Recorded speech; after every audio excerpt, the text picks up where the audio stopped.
What's up YouTube, Pimp My Shed here. Just wanted to do a little quick initial thoughts on this game that I picked up 2 weeks ago, which was Lords of the Fallen. It's a great game, really enjoyed it. I finished it, I'm on my new game plus mode, so my character's got all my skills and stuff that I've gone through from my first playthrough. First playthrough was quite hard, not Dark Souls hard, but there was a couple of bosses that give you a run for your money, but a lot of them sometimes you did them in the first turn. Because it's all just about dodging and looking for an opening. This bit we're at now is actually just past the tutorial. You actually fight 3 bosses before you get to this bit, so this is kind of like the start of the game. So, Lords of the Fallen, I enjoyed it. I thought it was a really good game. Very similar to Dark Souls and Demon Souls. That's the type of game it is. If you're comparing it to the Dark Souls games, doesn't exactly do this game any favours, although it is very similar. But I think Dark Souls always comes on top because of its level of hardness. Dark Souls is just ridiculously hard.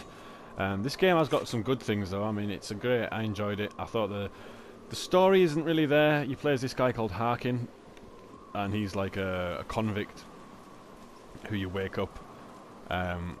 You don't wake up, you're released to fight all these lords because he's been put away for all these heinous crimes that he's done, and you don't really find out a lot about him, but he's quite a beefed up character, and you get to talk about, you get conversation pieces that you can play as him, and stuff like that. I love the setting, this dark like Mordor esque shower world. The gameplay is great. The controls are responsive. The controls are exactly the same as Dark Souls. You got your light attack, your heavy attack, your shield bash, stuff like that. There's a lot of different enemies in the game.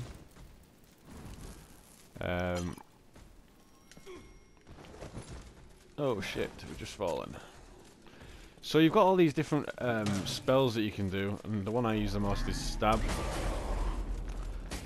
Sometimes that can miss, which is really frustrating.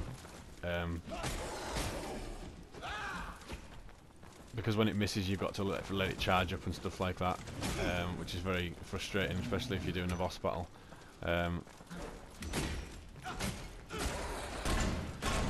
But it's a good game.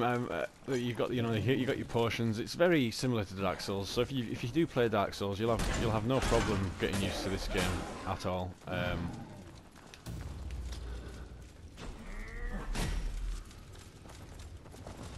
So we'll just get rid of these bosses, because there's not these bosses. Because I wasn't expecting them to be in here, to be honest.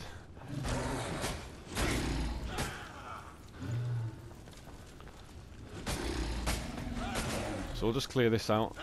But the gameplay is solid. The controls are responsive. You got your blocking and stuff like that. Your shield. The spells aren't missing now because I'm recording.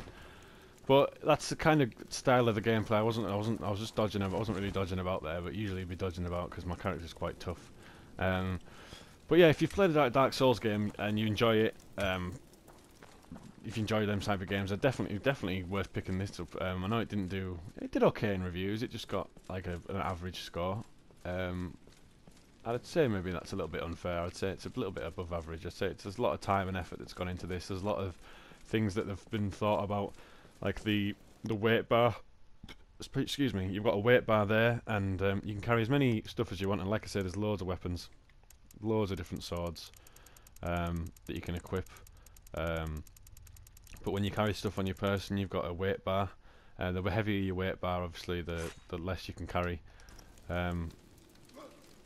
Stuff like that, that's a 2-handed weapon, so you need to put your shield away to use that. But it's a good game. I enjoyed it. Second playthrough is worth, and it keeps you going for the new game plus mode, without a doubt. So the gameplay is solid. The level design is really good. The in-depth quality of the weapons and the way you can customize stuff is really good as well. Some of the bosses that you fight are really good. I wouldn't say the bosses are as hard as they are on Dark Souls, but that's just the way it goes. Oh, sugar, I'm trying to get into there. Level of hardness for the game. It's not a hard game. It's not a game that you keep constantly dying and you're throwing the controller around like in Dark Souls. But it is, you know, some of the bosses do give you a challenge and a run for the money. There's no setting for the game, so you're just basically playing the game as it's supposed to be set. But it's a good game. It's definitely one that went under the radar for me, and a friend recommended it to me. He said, you know, you're into your Dark Souls games, you know, I think you should pick up this Lords of the Fallen. It seems to be doing pretty, you know, it seems to be like a good game. And it is a good game. Oh, good. Boom. And all the different weapons have different styles of fighting and stuff like that. You've got two-handed daggers and stuff. So I picked it up. I think it was about £25, and yeah, I've enjoyed it. I would recommend it to anybody.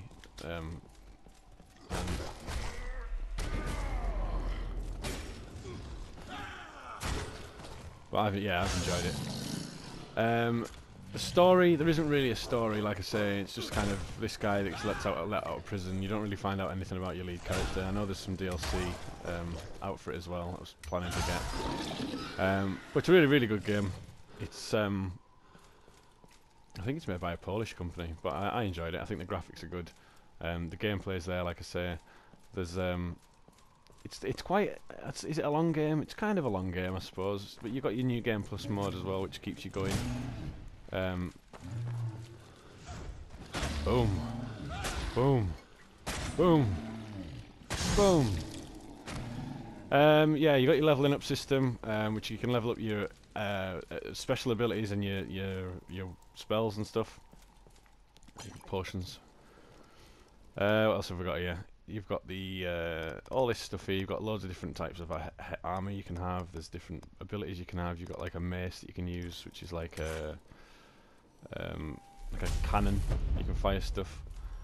But the game's, it is challenging. It's a good game. I'd recommend it to anybody who just wants to especially if you want to get in. I mean, it's a bit late. I bought this because I initially wanted to get this before Bloodborne came out tomorrow, because I wanted to get into Bloodborne, and I wanted to get into that kind of mindset of playing the game and stuff like that. And I think we've got a boss coming up now, have we? Oh. So yeah, it's definitely a game where, I mean, look at the settings. Some of the visuals are beautiful, like, you know, not as beautiful as Dark Souls, but it's a great game. Definitely worth picking up, I would say.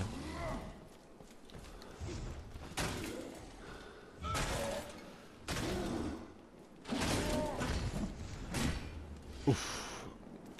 So another thing that made this video, I wanted to talk about Bloodborne, which is coming out tomorrow. I'm really, really excited about. Really, really looking forward to that. So there's so much so that I've already pre-owned, but I don't understand why they say, would you like, you know, you can pre-own digital copies on your PlayStation, because you can't really pre-order something, sorry, because it's not going to run out. You know, these digital copies aren't going to go anywhere.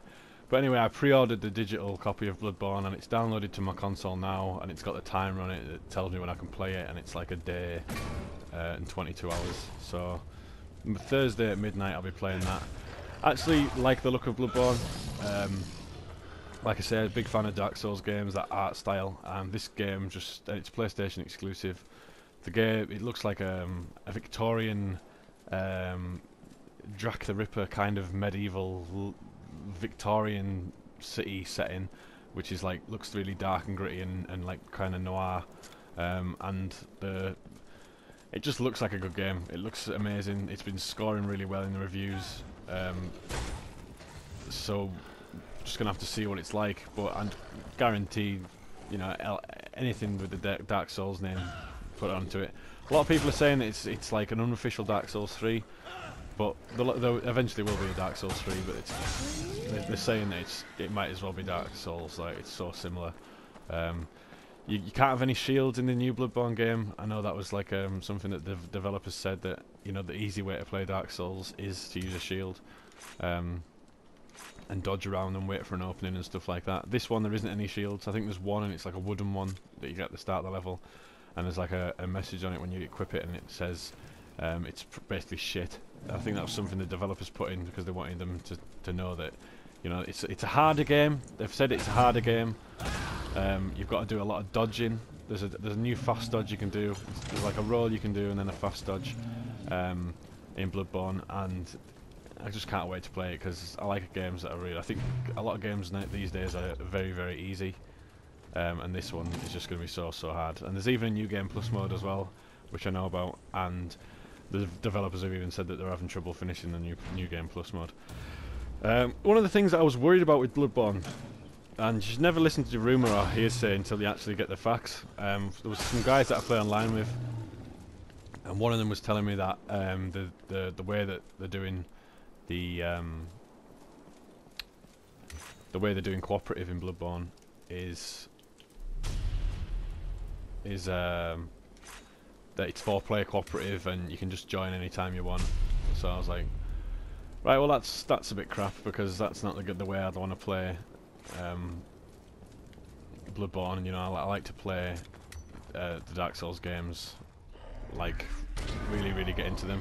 There was an example of the spell missing. That's what pisses you off, and then you got to wait for it to charge up. But yeah, I was worried that it was going to be kind of like a dead space, not a dead space, like a dead Dying Light game where you could just invite your friends and have 4 people in all the time, and it would just take the fun out of it for me, because it's you're not finishing the game yourself. Then you're doing it with 4 people, 4 against 1 on a boss and stuff like that. It just doesn't appeal to me. But then I read up on it and stuff, and apparently that you can invite people in, up to 3 players and yourself, but it's the same as Dark Souls. When they die, they go back to their game, which is amazing, because I don't mind help when it comes to stuff like that. I think I did the multiplayer in Dark Souls once, maybe twice, but that was really complicated way to do it. You both had to be living instead of undead. And then you had to summon, and someone had to put a soapstone down, and then someone had to summon into the game and all this. It was just very much of a faff. So that was one thing that I was worried about, was the fact that cooperative might have made it a bit easier, and cooperative would have been too easy to do. But apparently it sounds like it's just going to be like any other Dark Souls game, where it's going to be, you know, if the person who comes into your game dies, then they go back to their game, which is good. It's a big relief. And it's also, apparently Bloodborne's going to be a really long game, I've heard. It's going to be like up to 60 hours, which is amazing as well. You know, it's definitely going to be a game that you're going to be playing for a long time. I paid $49.99 for mine, and that was a digital copy, even though I think digital copies should be cheaper. But yeah, really looking forward to Bloodborne, can't wait. Just looks like a fantastic game. It looks like it's going to be hard, it looks like it's going to be a long game, it just looks like it's going to be, you know, and it's like scoring really well. Like I say, it's getting 9.6s and 9s. It's got, like, out of all the reviews on Metacritic, they've all been positive. It's sitting on 96 on Metacritic. It's got an 8.9 on the user score on Metacritic, so it's like the first original IP PlayStation 4 game, apart from The Order, even though that didn't do very well. But it's like the highest scoring original new IP on PlayStation 4, and that's exciting. Even though it's made by, you know, you kind of know you kind of knew it was going to do well, because the Dark Souls games scored really high as well, because they're just amazing, really hard, really like challenging and stuff like that. But just wanted to do a little video on this game. I think this is well worth picking up if you like these kind of games. It's like a nice little gem that slipped under my radar. I'm glad that got it pointed out to me. Very excited for Bloodborne. And also quite excited for Dark Souls 2 Remastered as well. But I just wanted to do a little video there. If you like the video, like it, subscribe. If you like, you know, make a comment. If you get excited for Bloodborne, leave a comment. Did you like this? If you played Lords of the Fallen, did you like this game? What did you think of it? What are you expecting for Bloodborne? Did you not like Bloodborne? Anything. Type anything in the comments you like. Follow on Twitter @PitMyShed, and I'll see you again for another video, guys. Thanks for watching.